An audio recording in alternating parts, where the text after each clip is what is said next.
Hi, it's me, Dr. Lee, and thank you for joining me. Today's prayer, I am calling it, What's the Use of Serving God? What's the use of serving God? I'm going to read Malachi 3:14 from the NLT. And it says, You have said, What's the use of serving God? What have we gained by obeying his commands? Or by trying to show the Lord of heaven's armies that we are sorry for our sins? Again, Malachi 3:14 NLT. You have said, What's the use of serving God? What have we gained by obeying his commands or by trying to show the Lord of heaven's armies that we are sorry for our sin? Again, what's the use of serving God? And in life, sometimes you'll run across people that have had their experience, or people that, that supposed to have a relationship with God, or they have found Jesus, or however they want to explain it.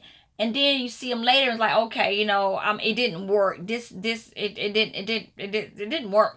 This, I don't, why should I do all that and I'm getting no results? And so in Malachi 2:17, the Israelites, they complained about God's failing to judge the wicked. And they were complaining on God, God not judging the wicked, and they were wicked themselves. And then they treated God with contempt. How people go, you meet people, oh, no, God, this is not real, can't exist. I look at everything that's going on in the world. Whatever you run across people, and they tend to say about God, their reasons and their excuses. But the Israelites, they treated God with contempt. And then they start wondering, why are we being blessed? But they treated God with contempt. And I also have written down here, it's the same with today's people, believers as well as non-believers, often attack God when they suffer from their own choices.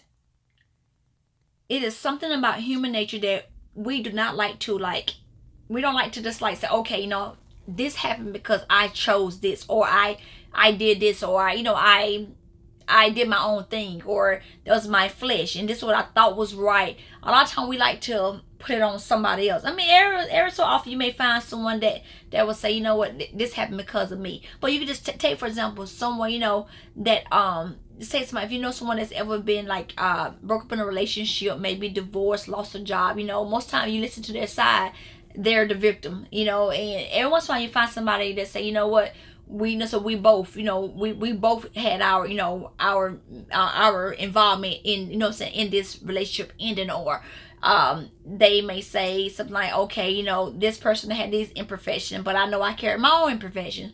But a lot of time, the person's gonna be like, oh, that person's a dog, they this and that, or that job, they full of this and full of that.